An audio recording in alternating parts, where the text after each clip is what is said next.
Good evening, everyone. Welcome to the meeting tonight. First thing we're going to do, we're going to have a public hearing on our budget.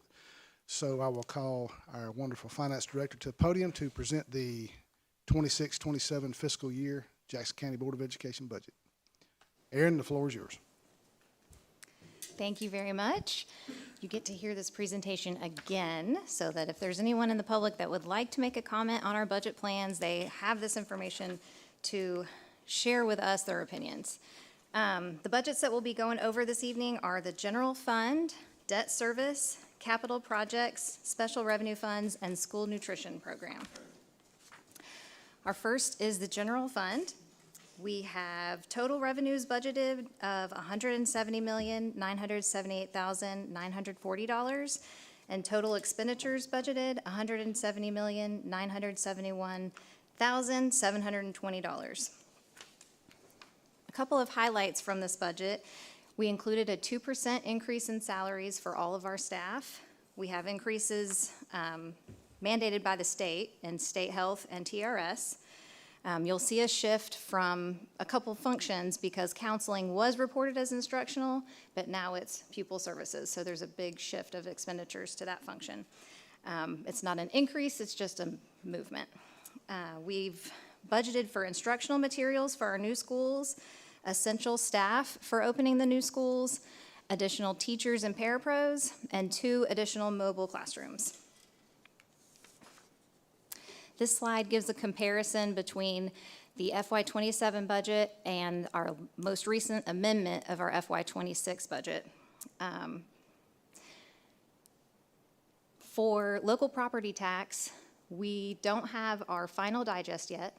So currently, what we budgeted here is based on a 7% increase in values and a 10% increase in exemptions, because we expect more people to be aware of those senior exemptions and take advantage of them, so we wanted to be prepared for that. We did base it on our current millage rate. Most of the other categories of revenues you see there are based on the 5-year average, except for the QBE, local 5-meal share, and categorical grants are based on what we should be earning from the state.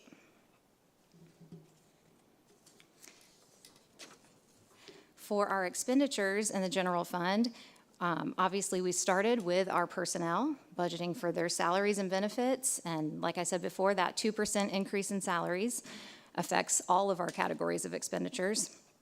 And then we looked at what our departments needed and what our schools needed and budgeted accordingly for that. Any questions on general fund before I move on to debt service? Okay. So debt service is the fund we use to make our bond payments. Revenues for that are the bond millage, a few other taxes that come from intangible and tax transfer taxes, the interest on the money that we wait to make those payments with, and then a little bit of our SPLOST is going to be used towards paying our debt service this year. This is the one expenditure I can tell you 100% that is going to be our expenditure. Every other budget, we do our best to project what it's going to be. And here are the details of our payments for debt service in FY27. We have a payment in September of $6,154,750, and then in March, $12,944,750. Our capital projects budget is based on the projects we know we're going to be completing for our, the projects we're going to be paying for. Those expenditures are just limited to what will happen during this fiscal year. So some of the projects I'll show you on the next slide won't be completed, but we're just looking at the portion of them that happen in FY27. And the revenues for capital projects come from SPLOST, from the interest we earn on that balance, and then we do have that K-12 facility that we're working on Boone Road that will have some contribution from our GSFIC or capital outlay. The projects that we currently are planning on in FY27 include our bus lease payment for next year, a portion of the state bond buses, technology replacements, a portion of our K-12 facility on Boone Road, and a portion of the East Elementary, East Middle, West Middle additions and renovations. Special Revenue Fund, I'm showing to you backwards because I think it's new for us. So these are our federal programs. And so I listed the ones that we have consistently gotten over year, and these are the ones that we've budgeted for. What makes this budget different is you're beginning with no fund equity and ending with no fund equity, because whatever we spend in these grants is what we get reimbursed. And so there's no money left at the end because it just is exactly a match. You get reimbursed for what we spend. Next, we have school nutrition. The revenues they've projected is $7,516,378, and expenditures $8,358,576. And a couple of the things that come into play with their budget this year is the 2% salary increase. They're also impacted by the state health and TRS increases. Obviously, I think we all recognize food and supply cost increases, and they are replacing a couple freezers and coolers. We should be getting the federal reimbursement information this month, and they will be increasing lunch prices, breakfast prices, supplementals, and adult meals. The next few slides are just some additional information. The portion of our revenues in the general fund for this coming year from the state are about 50.8%, and local is 49.2%. This next slide shows a history of the state health cost. The classified people in 2015, our monthly cost was $7,154. In 2027, it will be $23,220. I'm sorry, that's annual, not monthly. Felt so different. That's a 3 times increase from 2015. For certified personnel, it is a double the cost. In 2015, an annual contribution from the employer was $11,340, and next year it's going to be $23,220. We also see increases in TRS. In 2015, the employer contribution was 13.15%, and FY27 is going to be 22.32%.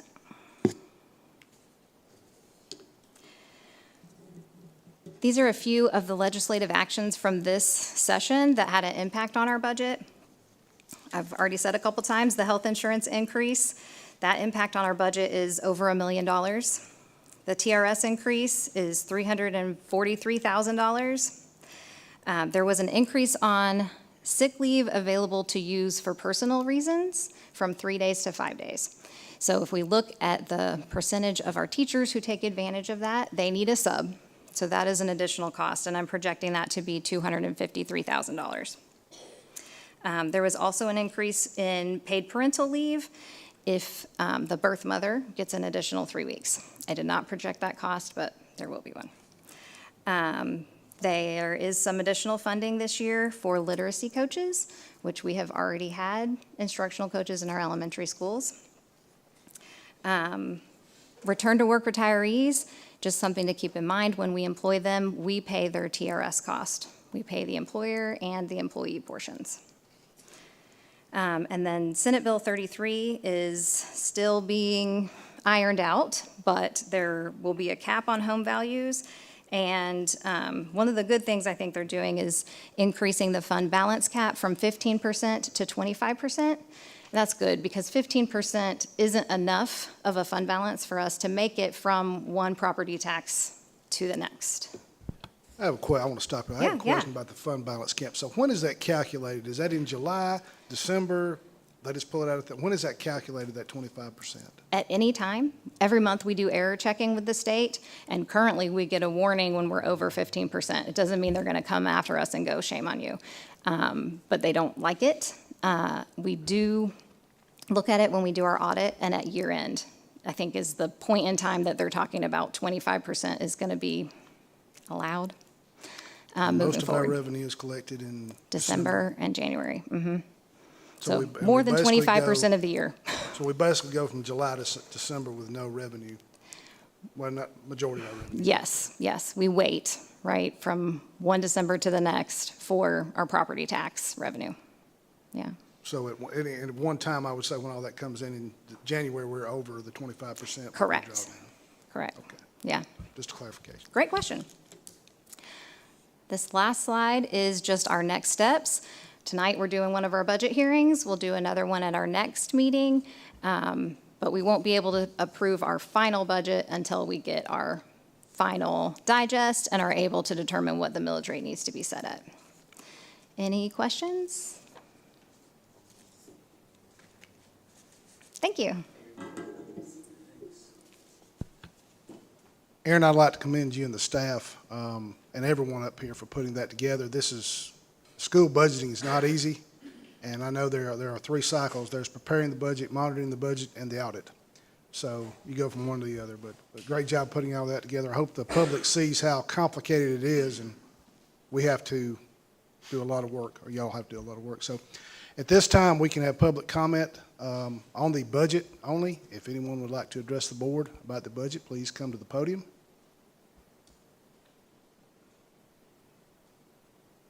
Okay, we've waited the required amount, so we will adjourn the budget hearing. Now we'll move into the work session and regular board meeting.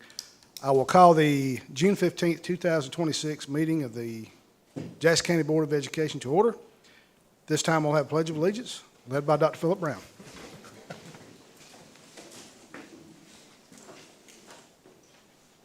I pledge allegiance to the flag of the United States of America and to the republic for which it stands, one nation, under God, indivisible, with liberty and justice for all.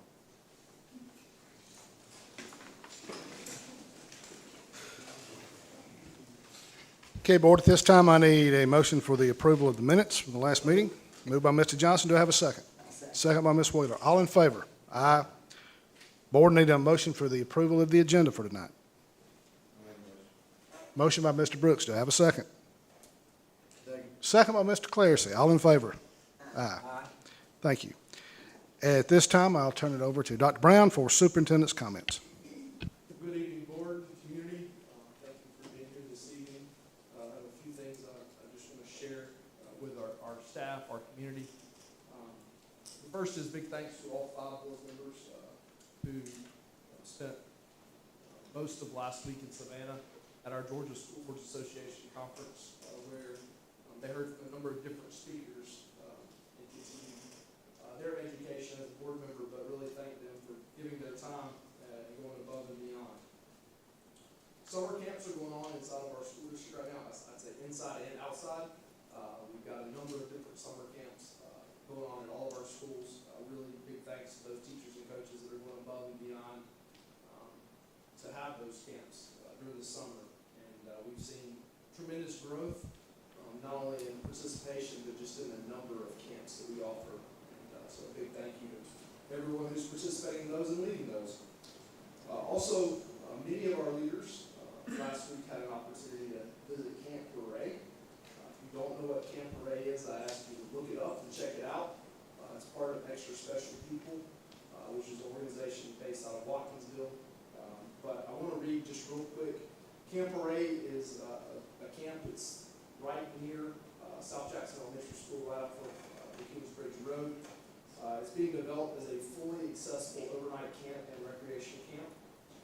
The vision is to create a camp where individuals of all abilities can participate in traditional camp experiences without physical or developmental barriers. We're excited to have the ESP in our community and believe in their mission to serve students with disabilities. And so we're excited to have them inside of our community. But if you've not had an opportunity to connect with ESP through some type of service or donation, just want to say that they're doing some tremendous work inside of our community. This camp will host students from all over the country.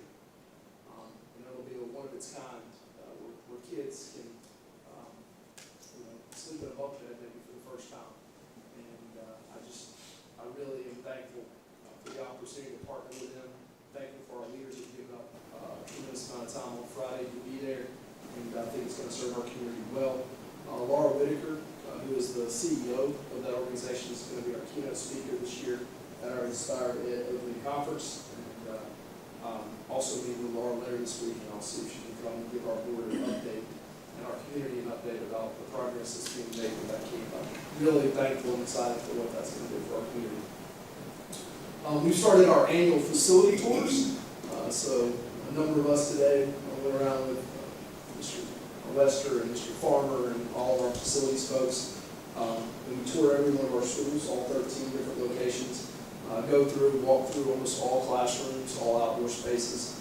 Really find this a beneficial time, well spent, just to find out what kind of shape our facilities are in. And I just want to commend those guys and ladies for all of their work. David and your team, Joe David, all the custodial staff. They've got our schools in tremendous shape, inside and outside. So big thank you for that. Also want to say thank you to our school food nutrition team.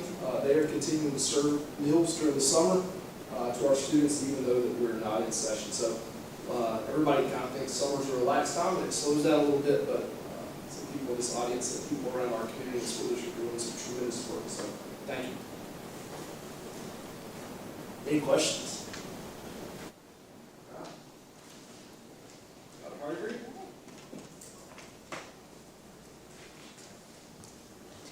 Well, good evening. It's a pleasure to be here and report out on some of the work. So actually, summer is a pretty busy time for the teaching and learning team, and especially our district and school leaders. It's one of the few times that you get to be a little more strategic and reflective. So our district and school teams have been engaging in the district improvement work as well as the school improvement work. So I wanted to bring you an update. Last week, we got together for our district leadership retreat and revisited our strategic plan, which most of you were a part of developing that. You know that that's a 5-year plan, and we continue to stay focused on our 5 goal areas. There's a lot of teamwork and a lot of ownership within each of these goal areas. So when we got together last week, we just really kind of reaffirmed our collective commitment to the continuous improvement process, and we celebrated some of the incremental progress that we've been able to really see. And so you remember we aligned our, aligned our balanced scorecard and those performance measures to each of the goal areas within our strategic plan. So we wanted to just bring you an update of this and let you know of our work together collectively on this. In every area for FY26 where we have data, that data has been updated. Maybe tech team, if you can actually click into the actual balanced scorecard, because this is a screenshot, then we can see how that's, and we have the tabs for each goal area there across the bottom. And so we use this just to kind of re-anchor ourselves around those strategic priority areas. Of course, in teaching and learning, we've been focused on goal area 1, student achievement and readiness. And as you know, our data will be delayed this year. Most of those areas are tied to the CCRPI indicators, and so we'll be later fall before we have that data in. So that's why it says TBD in many of those areas. But we do have a lot of preliminary data that we can celebrate and know that we have great progress going on. I think there is one indicator down there for EOPA. See if you scroll down a little bit, where we saw that we went from 70.1 to 74.3. So that's one of the areas that is in there. Any area that we had, we went ahead and plugged in that new data, as did the other departments as well and other goal areas. So any questions around our strategic plan or balanced scorecard? And then that leads me into our next update. I want to give you a little update on the action team and design team work. So in the teaching and learning team, we kind of refer to these 2 weeks as the Super Bowl of teaching and learning. And I have some of the MVPs, as does Dr. Peacock back here for secondary, because truly this work could not happen. First of all, thank you for the stability and the support to do this kind of work, because when you get into about year 3 of this kind of instructional work, the payoff is just huge. And the commitment of these teacher leaders, the instructional coaches, the APs who came alongside, it's really amazing. And sometimes I just kind of have to pinch myself and say, we get to do this work. And that's thanks to everybody's support and again, the stability to do that. So I wanted to just share a little bit from, we'll start with the elementary perspective. First of all, to set the stage, back in about February, we started working with a consultant, Dr. Lissa Pianowski, and she has now joined us as administrator on special assignment. And she really brings a great outside perspective. When you're in about the third year, it's nice to have an outside perspective because you're so close to the work. You almost need somebody to come alongside you and say, okay, this is really great work. This is how we can streamline. And as you know, each year we've tried to really deepen the work and refine the work. And so we've been focused on how can we continue to make these resources the highest quality, best organized, most accessible for our teachers, because what we hear from our teachers is it's a hard job. It's a really hard job when you have to gather all of your own curriculum pieces together too. So we started with a curriculum audit. All of our teaching and learning team engaged in going through every single unit, every single assessment, and making a lot of notes so that when we got our action teams and design team teachers here, they had a good start with where were the areas that we really need to put our focus. Also, as you know, it's the rollout of the new ELA standards this year, so it was a perfect time for us to layer on and really refine the ELA scope and sequence to really shine a light on where those pieces fit best now that we've lived a year with our standards. So for elementary, we added on an ELA scope and sequence and also improved our guidance document.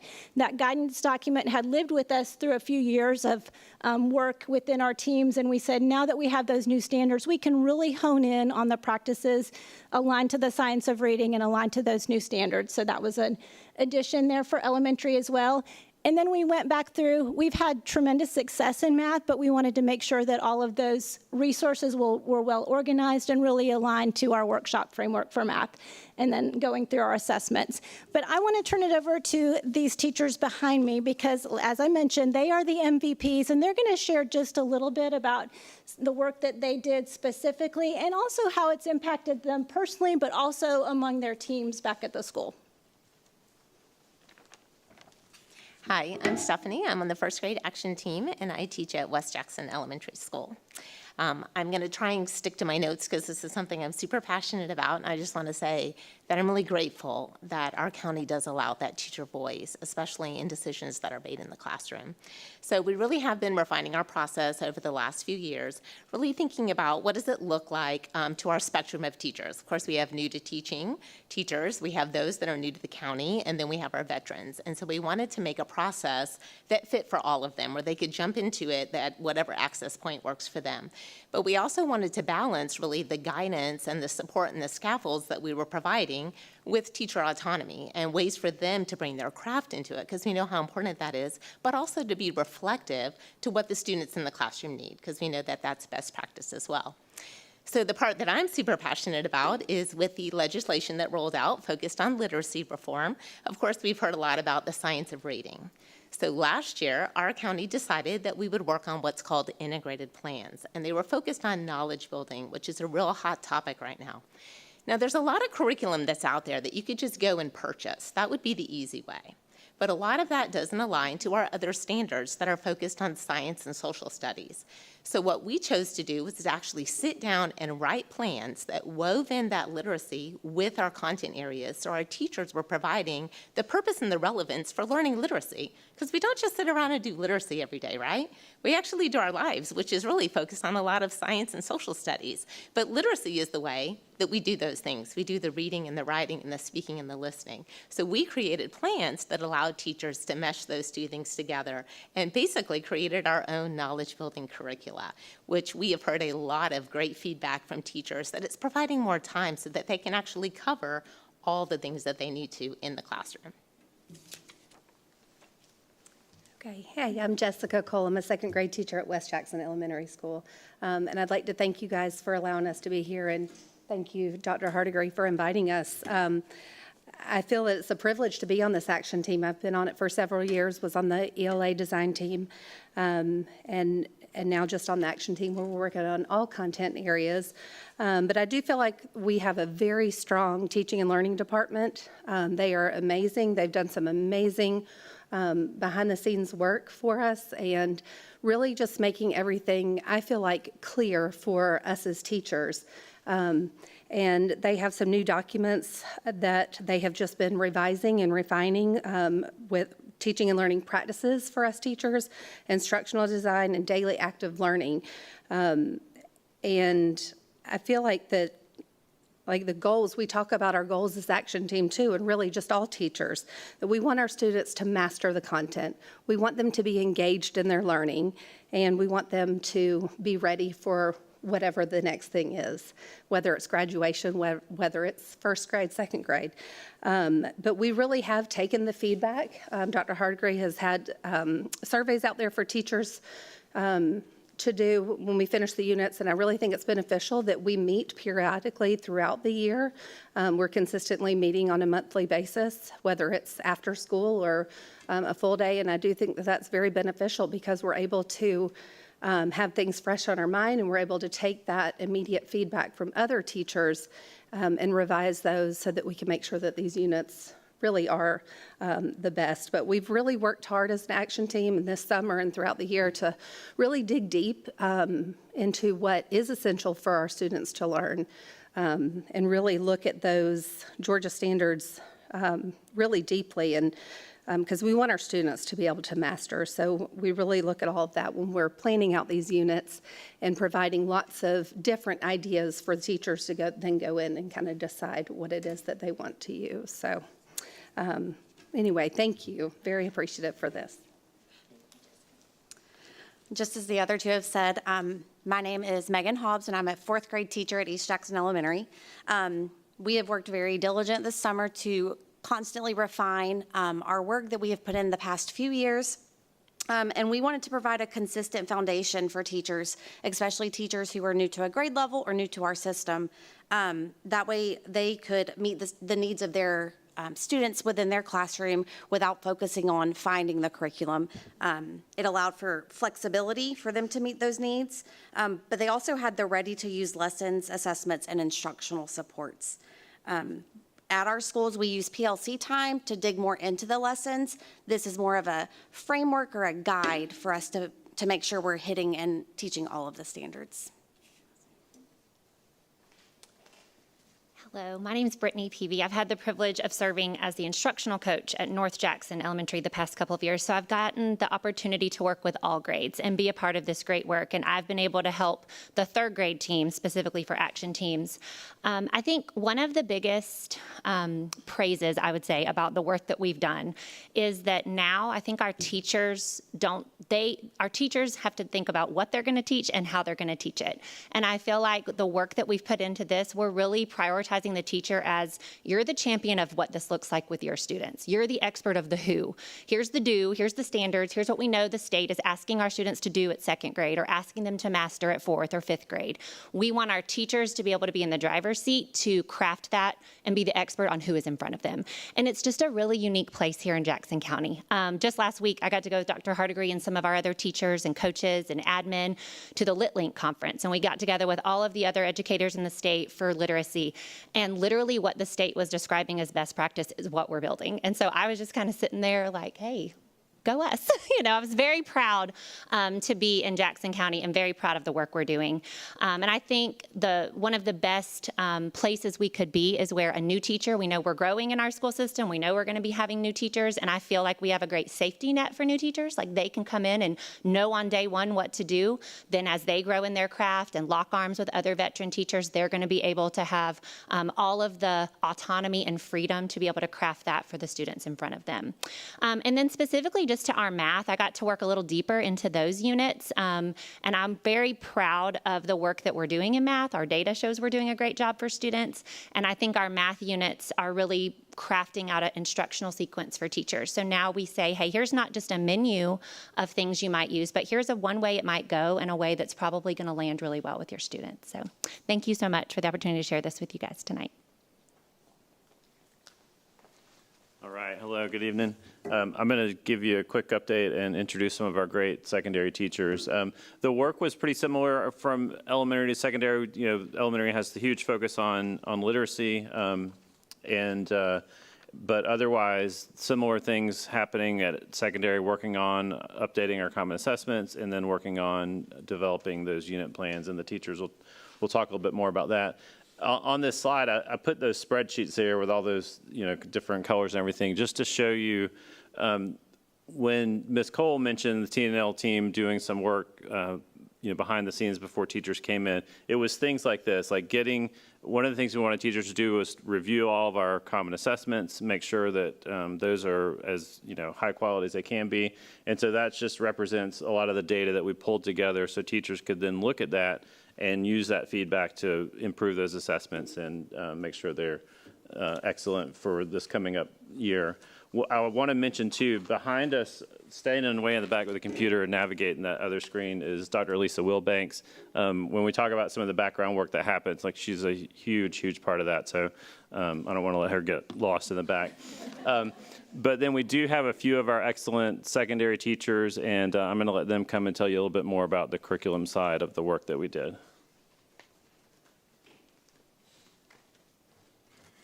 Hello, I'm Dr. Leah McConnell, and I teach math at East Jackson High School. So when Dr. Peacock asked me to speak about this, I could go about curriculum instruction all day long. It's my favorite thing to do, so that's why I do it for my job. But what I value most about this design teamwork is that it really gives teachers clarity. In mathematics and every subject, it's really important that we have a common understanding of what proficiency looks like and that our assessments accurately measure the standards that students are expected to learn. So the work this summer we did provides that foundation, but it still allows teachers the flexibility to meet the needs of their individual students. And instead of limiting our creativity, it allows us to focus our energies on finding the best ways to help students learn. So it's important to remember that teaching is both an art and a science. So the curriculum provides the science, so the standards, the learning progressions, and the assessments, which that's how it helps us understand where our students are and where they need to go. So, and then the art comes from being a teacher, the relationships we build, the instructional decisions we make in our classroom, and the ways that we bring learning to life for our students. So I really appreciate that the work that we've done brings teachers together around a common vision. Some of the most impactful adjustments I've made in my own classroom have come from these conversations I've had from with my colleagues. And then by having that shared resource in common assessments, it creates opportunities for more of those conversations and allows us to learn from one another rather than trying to solve solutions and challenges in isolation. So as a teacher, I see this work as a tool that supports collaboration, continuous improvement, and ultimately stronger mathematics instructions for students across the district. Thank you. Hey, I'm Krista Bukovich. I'm a 7th grade math teacher at Legacy Knoll Middle School. It's good to see you guys. So I truly enjoy every opportunity that we get to do this, whether it's during the summer or during the school year, because we get to come together as a district to collaborate and try to reach the level of expectations for all students. So one area that we look through with our learning cycle is looking at through the lens of differentiation. So meeting the needs of all those students. So whether it's the language supports, whether it's the learning supports, whether it's the extensions, all those levels we go into depth as a team across the county so that we can take that to our individual schools so that each teacher, each student is receiving that level of instruction to support the success of our students. So it is truly remarkable to be able to do this. I know for the 7th grade math design team, it's one thing we look forward to every time we meet. It's exciting. We leave there, we feel rejuvenated. We are ready to go back to our teams.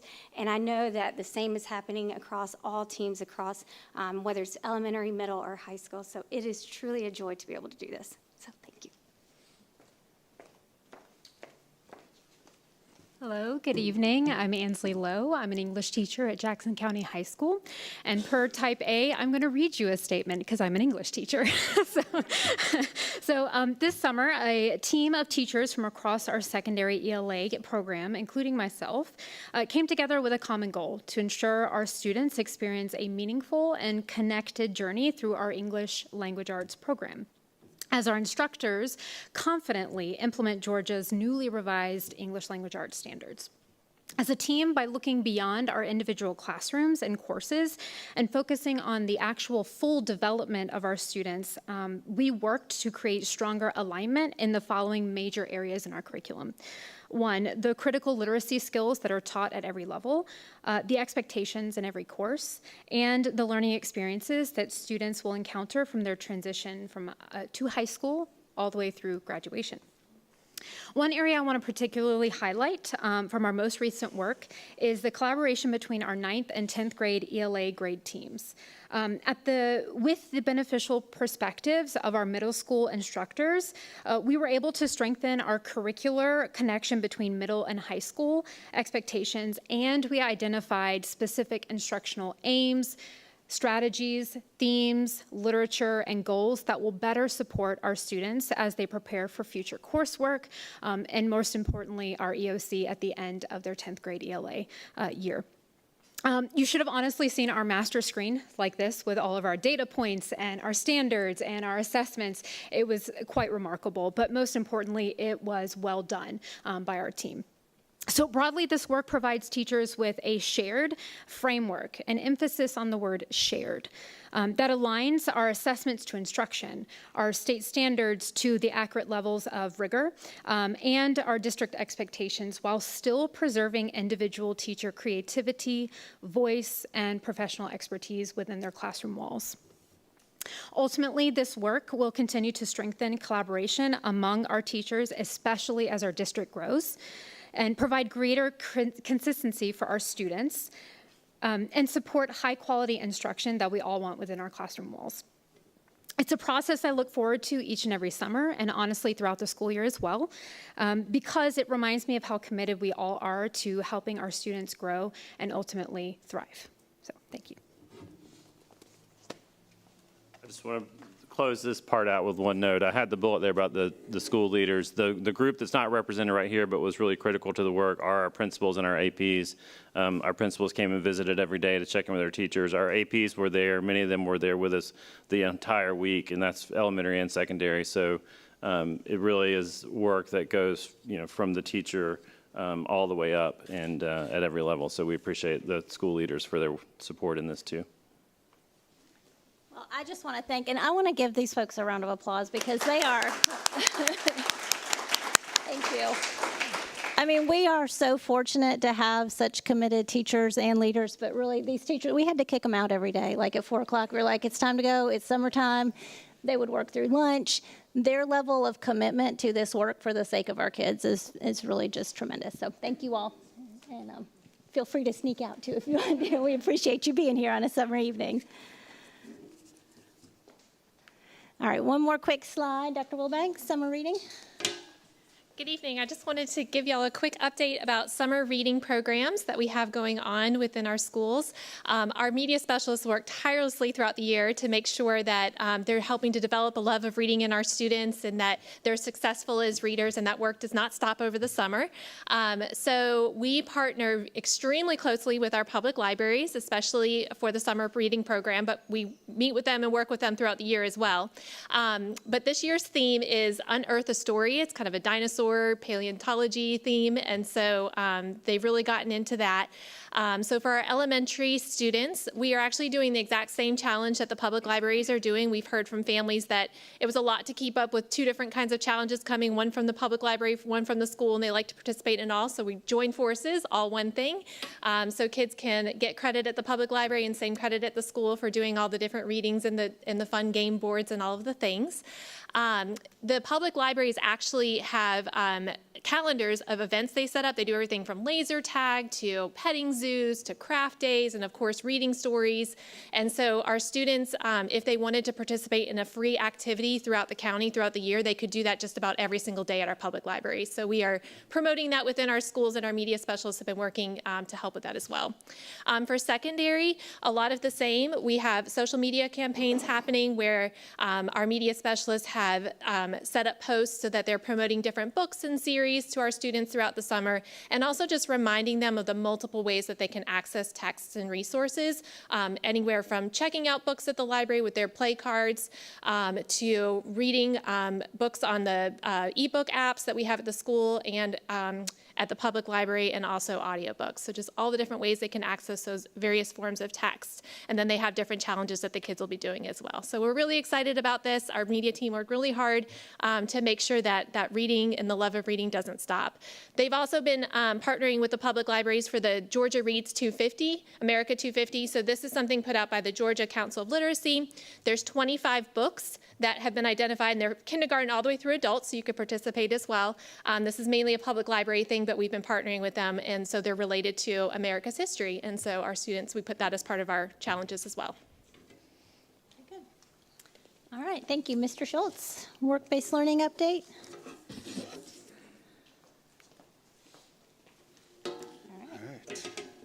Well, good evening, Board. I appreciate you giving me the time this evening to talk to you a little bit about work-based learning and to kind of explain what it is and what it's doing for our community.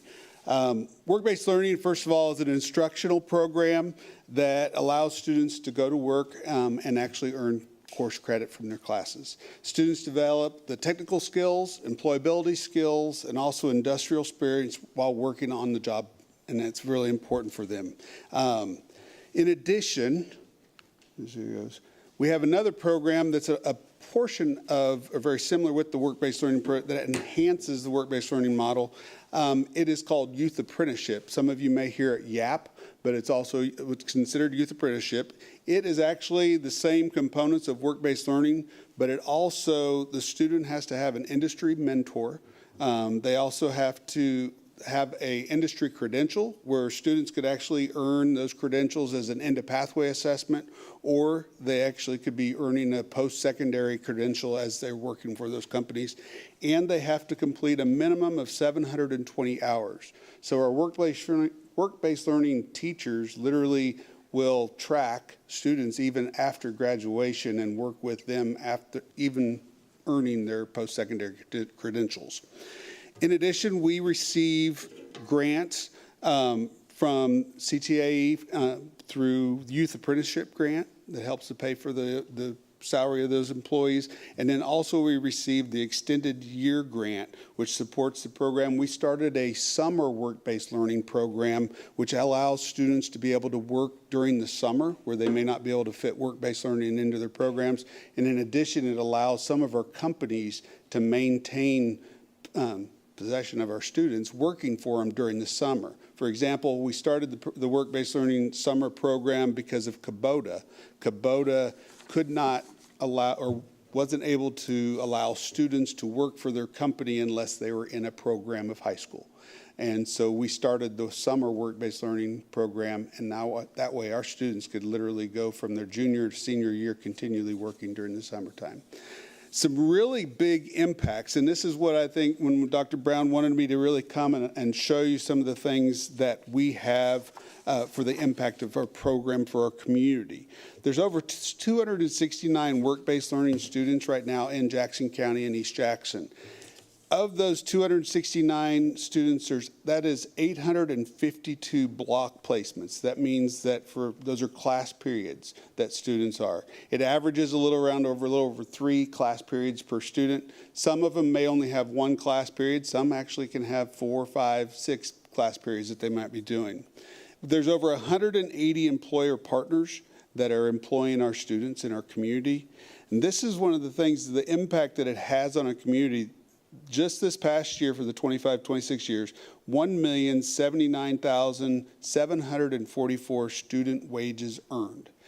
Now, there are some of these positions, students don't always have to earn anything, but that's earned by our students that they have to wage. There was 87,531 hours that our students worked. That's an average wage of $12.34. And then in terms of the economic impact, it was 4.319 million estimated economic impacts to our community. That's huge when you think about the students, what they're doing in our community, and they're actually preparing themselves for their future. And that could be either going directly to work or going into post-secondary opportunities. A couple things, too, that I wanted to share that students get recognized by the state. We get career-ready diploma seals. Those seals will go on their diplomas when they graduate, and the student has to complete it in a CTA pathway. They have to earn credit in work-based learning, and they have to have passed their end-of-pathway assessment. You may hear something from the state. There's a brand-new program called the Georgia Work-Based Learning Diploma. This is something that they're rolling out this past year. We heard more about that at the GACTI conference this past week. But this is one where students will actually complete 2 high-demand career academic pathways. They have to complete at least 4 work-based learning hours or courses, and they also have to participate in an employment aligned with their pathway. So they have to actually earn money, so they can't do it unpaid. But they have to earn money, they have to be within their pathway that did in high school and the number of courses there. So good opportunities to recognize these students as they go forward. One of the things when we're looking here too and that stuff, these are just some of the opportunities when you think about the students going with their pathways and actually supporting the workforce and development of our community. There's a couple programs which I wanted to kind of show you this evening. For example, these are a couple brand new ones. We're really trying to get more and more into the healthcare. Tate Pinion from Jackson County High School. She actually worked with Northeast Georgia Health Systems this past year. And then we also have Charlie Dameron from East Jackson. He did part-time jobs at East Elementary, but one of the things he wanted to go into corrections. And so he did the unpaid job opportunity or shadowing and that stuff with our Department of Jackson County Corrections. It's great to kind of see things that students are looking forward to their future. Some things that we're wanting to, and we're talking about looking ahead, we want to continue increasing our student participation. We always want that to grow and to increase the opportunities for our students. We want to also really increase the youth apprenticeship program of that opportunities. That's where they're matching their pathways with their actual work that they're doing. We want to also help work more students in healthcare, logistics, manufacturing, and those skilled trades. Some of those places and that stuff, for example, they didn't want to have students to work that were under 18. So it's something that it's an evolve, and it's our work-based learning coordinators literally go out and work with those companies to get those for them. We also want to increase those businesses and the opportunities for students. And one thing we've had some discussions and that stuff, and we've looked at is actually implementing a honors work-based learning program. Sometimes there are students that are in some of the honors courses that might be looking at ValSal or some of these type of opportunities. They cannot participate in work-based learning because it might lower their GPA, and they're afraid of doing that. So I know over in Hall County, they have an honors program where they have a capstone at the end. So this is something we're looking at it possibly in the future. But when we're really saying why work-based learning matters, you think about all the students that are actually participating, what's coming back even from our community, 180 active employer participants that are partnering with our programs, over $1 million in student earnings, and we're aligning the Jackson County workforce economic development needs. And the big thing too, as we always say, we're supporting our district's portrait of a graduate of college and career readiness goals here for our students. But any questions? All right, thank you very much.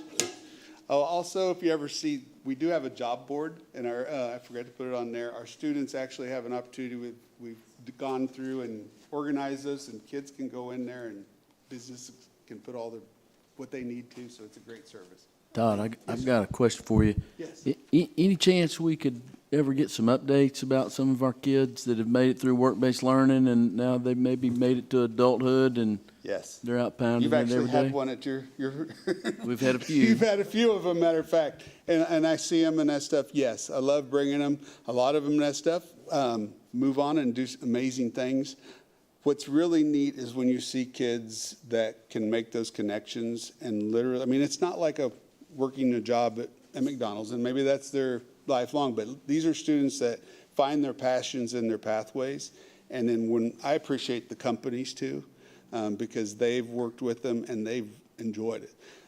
one of the challenges is a lot of our companies that actually get our students, they like to hold them and keep them, and that's great, but that doesn't always allow a next student to be able to go into that company. So we got to continually look for these businesses and to help partner with us.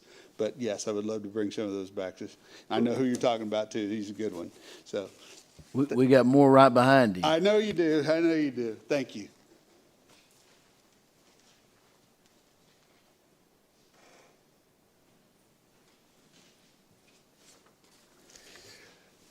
Good evening, Board. I just wanted to touch base with you on enrollment as we finish the school year with 11,480 Panthers and Eagles. And as we get into the summer, I've talked with Martha and some of our registration folks, and they're lining up to come. So we anticipate that number will be a little higher as we get into the next school year. But we finished about 241 students more enrolled this year than we finished last year. So we are still growing, not quite at the feverish pace that we saw 3 years ago, but that could change at any moment if rates decide to cooperate with folks who want to come. So we're excited and grateful for the support that you're giving to allow us to accommodate our growing population. Any questions about enrollment? Thank you.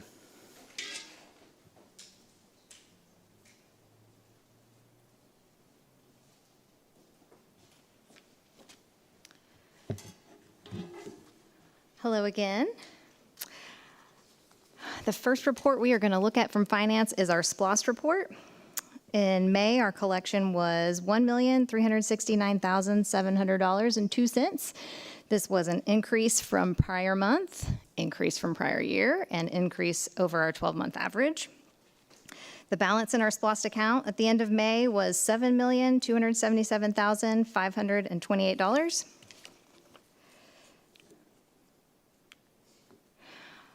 The financial report you have, we were at 92% of the year complete when we finished May.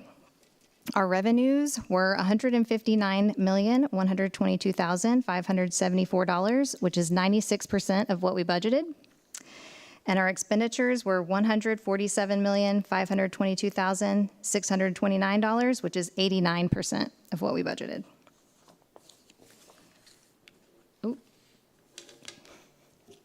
Our fund balance ending May was $43,990,718, and that was about a $5.5 million decrease from May's operations.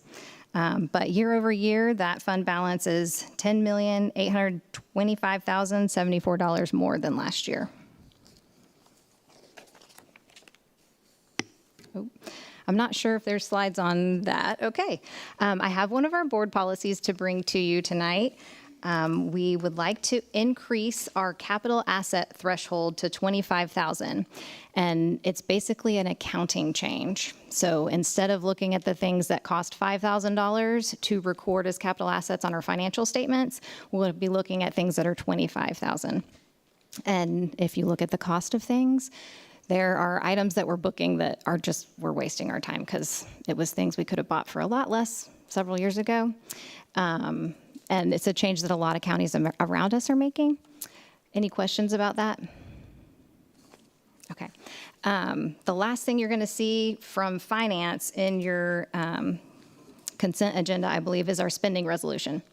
The reason we have that is we don't have a final budget approved when July 1st hits. So we need to do a spending resolution that gives us permission to spend 1/12 of what was budgeted in the prior year in July. And we'll need the final property digest in order to set the millage rate, in order to give you a final budget. So that's what's holding that process up. But if we can approve the spending resolution, everything can function according to plan. Any questions about that?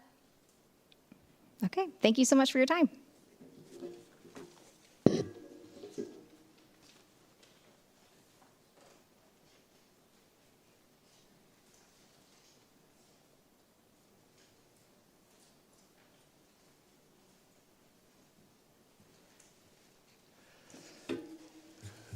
Lucky you. You got me twice.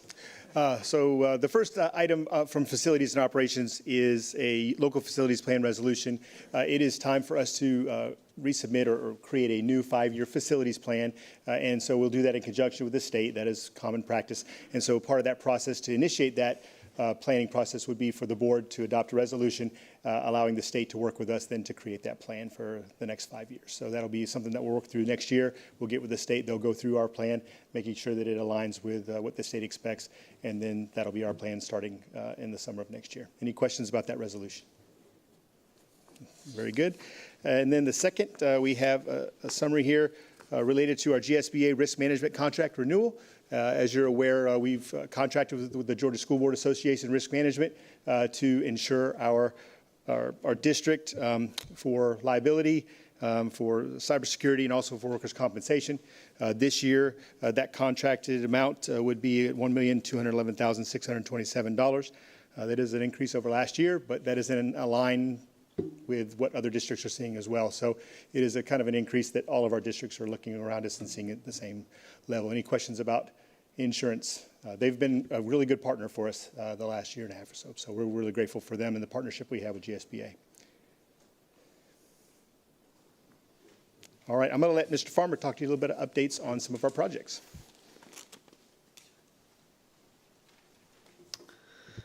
Thank you, Dr. Brown Board. I appreciate the opportunity to come and just present some of the updates that we have on some of our projects.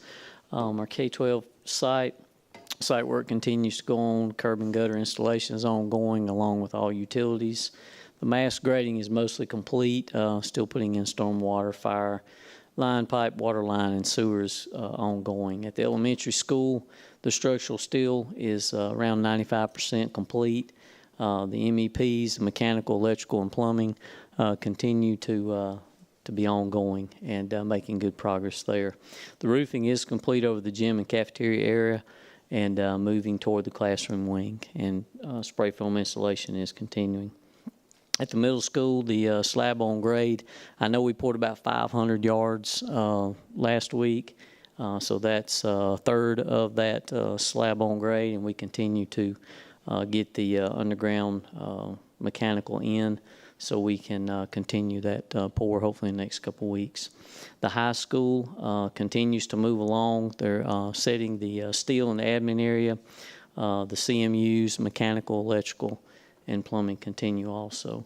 Approximately, we have around 125 skilled trades that are actually on site working daily. This is the front picture of the elementary school. You can see some of the front atrium detail there on the steel. And the loading dock, I do know that that picture is probably dated because they were pouring the slab for that today. The walls have been poured, and like I said, we poured the slab on grade going down into that dock today. Some of the mechanical, as you can see, in the ceiling area, above ceiling, and also sprinkler lines. This is the elevated slab on deck at the elementary. The Sam Freeman, just a side view of that. Today, the pipe, the two pipes were placed in the creek, and the creek is running through the two pipes. Head walls were starting to be poured today and should finish up tomorrow. Another cross-sectional view of the steel being set at the high school, and also one of the high school TPO roofing. Back here, I didn't mention, let me go back, sorry. Right here, you can also see the parapet wall that's tied into the roof at the high school. And just kind of an overview of the main gym entrance at the high school and an overall view of the site. Next project that we have going on is our East Jackson Middle and West Jackson Middle cooler freezer replacement. As you can see, they are prepped and ready. The generators have been delivered and set. Concrete pours have been made there, and also the fencing around the generators. So we continue to make progress on that project also. Any questions? All right, thank you, Dr. Brown Board. I appreciate the opportunity.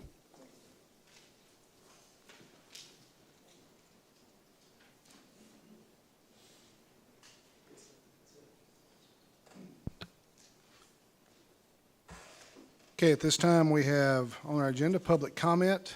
Each person is permitted up to 3 minutes. Speakers must be a current resident of Jackson County to address the board. Each speaker should state their name, address, and topic. Generally, there will be no response to the board members to comments or questions posed by citizens during the meeting. All comments and questions will be considered and taken under advisement by the board. Members of the board are free to respond and make public comments if they choose to do so. So if anyone wishes to address the board, please come to the podium and state your name, address, and topic.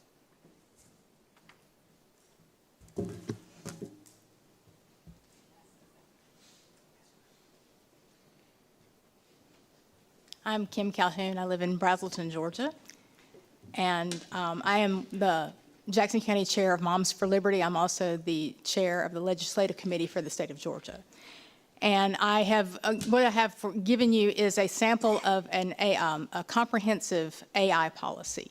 And there are some additional resources about ed tech in general, things like biometric indicators, things, other ed tech type things, screen time, those kind of things, as a resource for the board. And so I wanted to thank you for having me and letting me speak about this. I really appreciate that. I thank you for your service to our community, to our students and our families. But you have to remember that AI, artificial intelligence, is no longer a future concept. It's in here, and it's here to stay.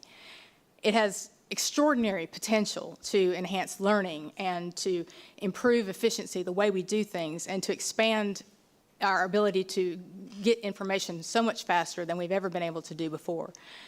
Used wisely, it's a powerful tool. But with that responsibility comes that opportunity comes some serious responsibility. We've already seen what happens when technology outpaces our guardrails, things like our cell phone use and social media. And they were introduced without really fully understanding the long-term effects to our children. Today we see rising anxiety, depression, and addiction in our Gen Zers and even lower. So with the AI, this is only going to get stronger, so those stakes get even higher. So what I'm asking the board to consider is a comprehensive AI policy. I know you have some things in place already, but to be more comprehensive about what you're looking at, and because it's definitely on our doorstep here. But this sample policy, it doesn't reject innovation. It embraces it with boundaries. And it affirms that parents have the fundamental right to direct the upbringing of their children and education of their children. And it ensures transparency about what data is collected. A lot of times these companies that have these things, they have little things in the things that'll say, oh, we're not really collecting data, but yes, they are. And so we want to know how those algorithms are used. Who gets that information?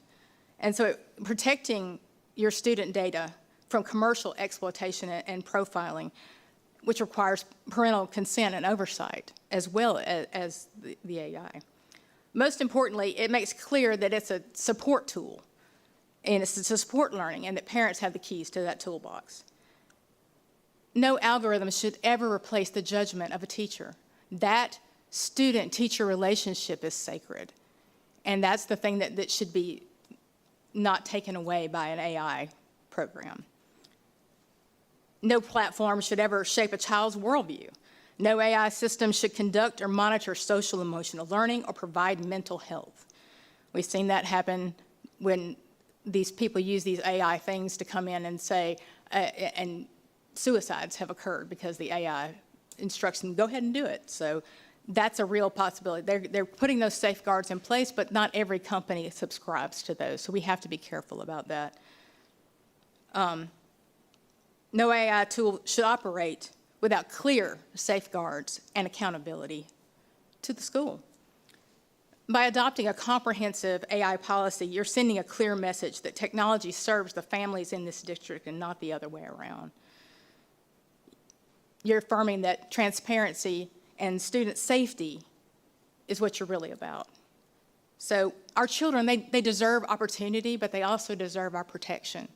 So this is what I'm, imposing to let you look at and say, hey, we can do good with this. I'll leave you with one more anecdote. The sample policy that I've given you is mostly about AI in education, but there are other parts to it that affect our children in schools.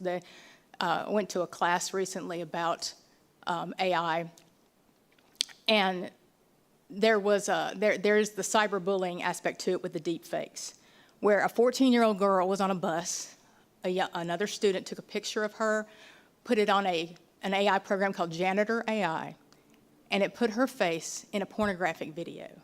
And that pornographic video was sent all over the place. Now, they eventually got it taken down, but the school had no recourse because they had no policy in place to protect that child. So it's not just about what we're doing in the classroom. It's about what happens on our buses. It's about what happens between classes. Those deep fakes are real, and they're getting better and better. I went to a class where they had two of them side by side, and they said, pick the AI one.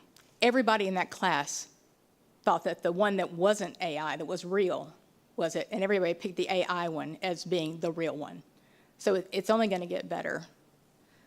So we only can strengthen education by protecting our kids and putting these proper guardrails in place. So I thank you for your time, and I appreciate you having me speak, and thank you for your service.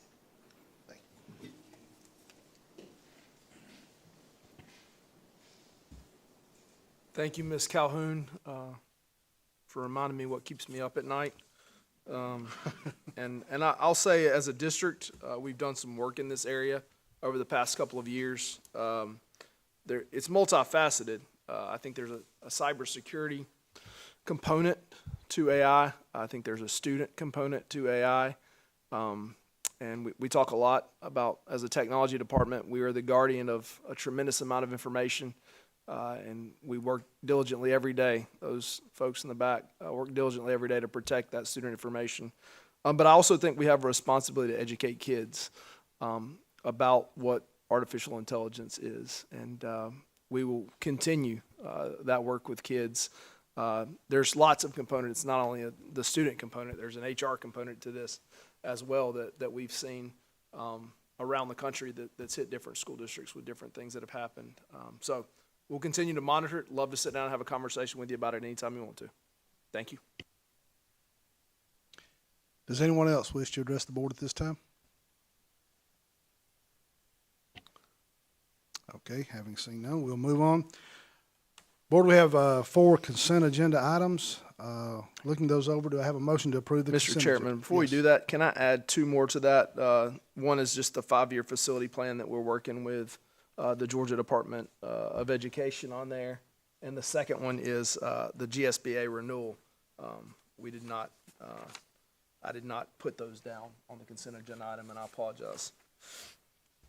Please note that in the record, Amanda. He forgot. I'm just playing. Need a motion to add those 2 to the consent agenda, board? Moved by Mr. Johnson. Do I have a second?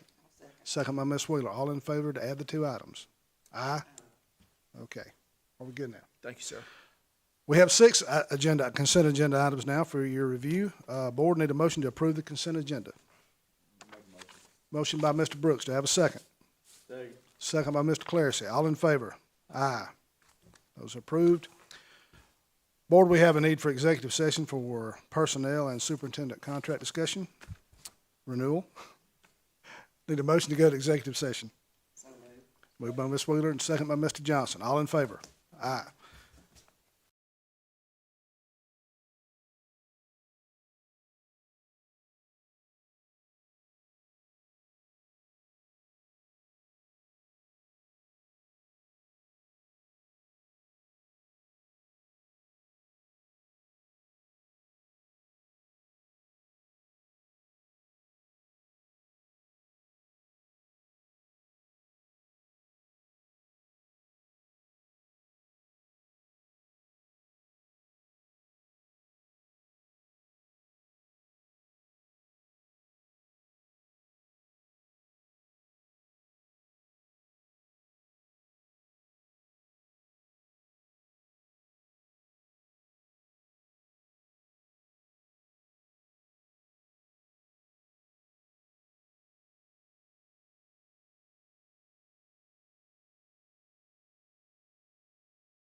Brooks. All in favor?